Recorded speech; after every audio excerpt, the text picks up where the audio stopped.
Bismillahirrahmanirrahim. Pembahasan kita kali ini adalah tentang masdar yang berbentuk nakiroh dan juga yang berbentuk makrifat. Maksud di dalam pembahasan kali ini adalah penggunaan masdar di dalam susunan kalimat, baik masdar tersebut berupa nakiroh maupun berbentuk makrifat. Masdar berfungsi sebagaimana fiilnya dalam menasobkan ma'mul, yaitu sebagai maf'ul bih, baik dia berupa isim nakiroh ataupun berupa isim ma'rifat.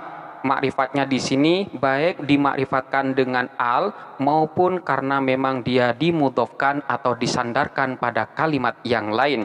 Kita mulai pembahasan yang pertama, yaitu masdar yang berbentuk nakiroh, yaitu dalam hal ini masdar tersebut bertanwin. Dalam penggunaan masdar nakiroh yang bertanwin, yaitu masdar yang tidak berupa mudhof atau tidak dimasukin oleh al, hal ini lebih diutamakan di dalam susunan kalimat, sebagaimana terdapat di dalam ayat Al-Quran, yaitu au it'amun fi yaumin dhi masghabah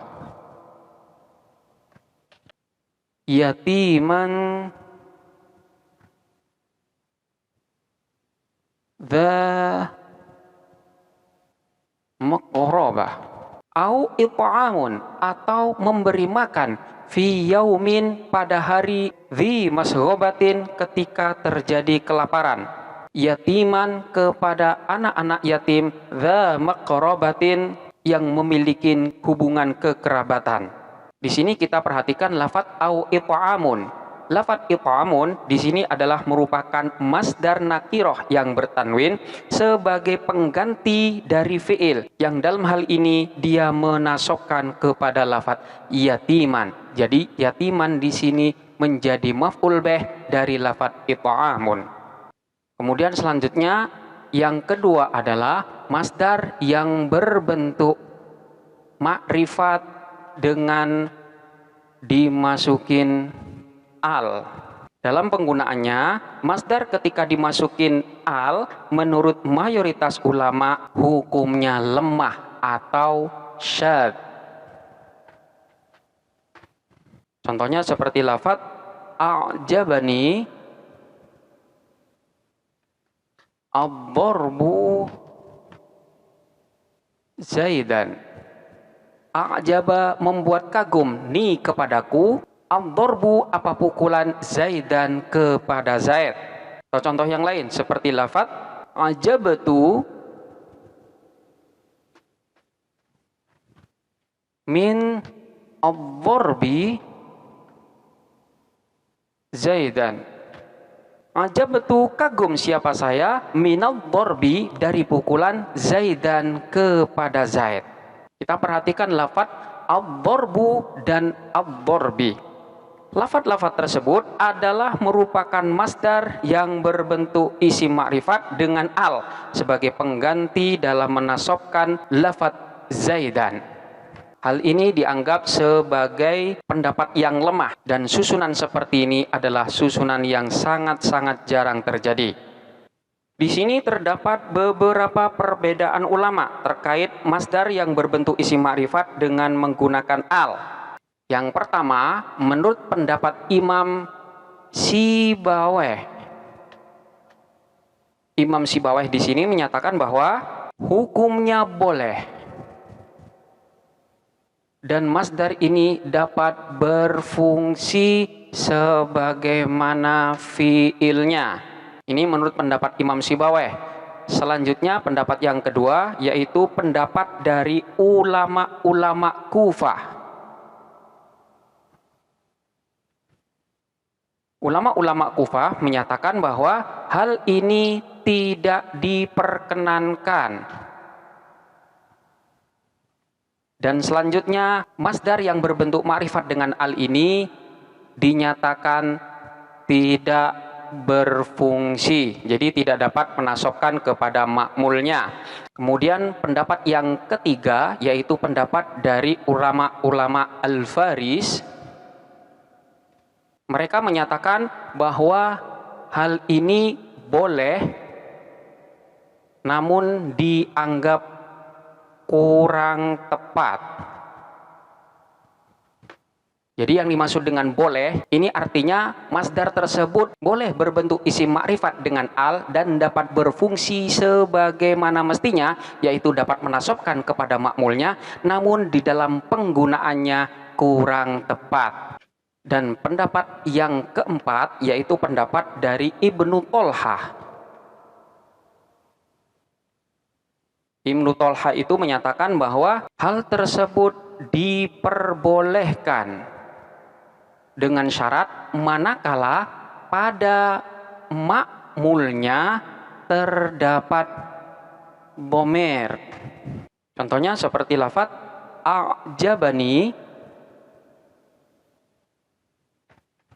ad-darbu aduwaka. A'jaba membuat kagum ni kepadaku, ad-darbu apa pukulan, aduwaka kepada musuhmu. Hal ini menurut Ibnu Tolhah diperbolehkan. Artinya masdar yang berbentuk makrifat dengan al di sini dapat menasobkan kepada makmulnya sebagai maf'ul bih, karena memang makmulnya di sini terdapat dhamir, yaitu dhamir ka. Takdirannya adalah a'jabani darbuka aduwaka. A'jaba membuat kagum ni kepadaku, darbuka apa pukulanmu, aduwaka kepada musuhmu. Ini adalah pendapat dari Ibnu Tolhah.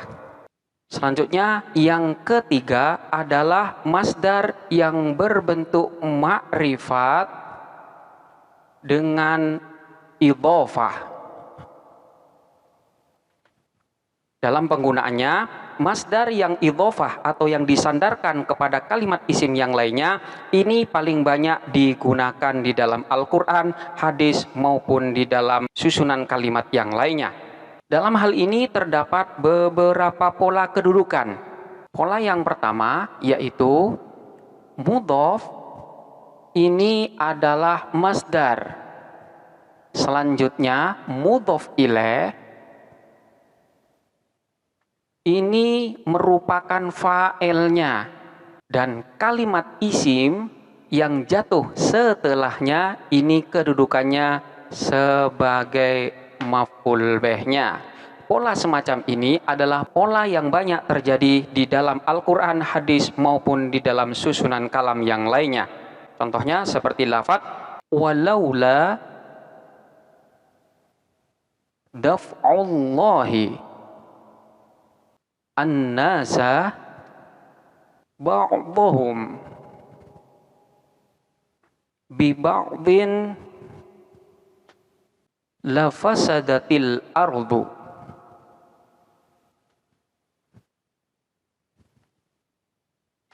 Kita perhatikan lafaz daf'ullahi an-nasa. Lafaz daf'u ini adalah merupakan masdarnya yang berposisi sebagai mudhof. Kemudian Allahi ini merupakan mudhof ilaih yang secara lafaz dia itu diejerkan, namun secara makna dia berkedudukan sebagai fa'il. Kemudian kalimat isim yang jatuh setelahnya yaitu lafaz an-nasa di sini merupakan maf'ul bih dari lafaz daf'ullah. Ini adalah pola yang pertama. Kemudian pola yang kedua yaitu dia itu berbentuk mudhof yang dalam hal ini adalah masdar. Kemudian selanjutnya mudhof ilaihnya itu merupakan maf'ul bihnya, dan selanjutnya kalimat isim yang jatuh setelahnya dia merupakan fa'ilnya. Pola yang semacam ini sangat sedikit digunakan. Contohnya seperti lafaz wahijju al-baiti man istata'a ilaihi sabila. Wahiju dan berhaji al-baiti ke Baitullah man siapa orang istato'a yang mampu siapa man ilaihi kepada itu hijjul bait sabilan jalannya. Kita perhatikan lafaz hijju. Hijju di sini merupakan mudhof yang dalam hal ini adalah masdarnya. Sementara lafaz al-baiti ini secara lafaz sebagai mudhof ilaih, tetapi secara makna dia adalah merupakan maf'ul bihnya. Jadi wahijjul baiti dan berhaji ke Baitullah, man ini adalah kalimat isim yang jatuh setelahnya dan dia adalah merupakan fa'ilnya. Jadi wahijjul baiti dan berhaji ke Baitullah man siapa orang istato'a yang mampu siapa man ilaihi kepada Baitullah tersebut sabilan perjalanannya. Ini adalah pola yang kedua dan pola ini jarang sekali terjadi.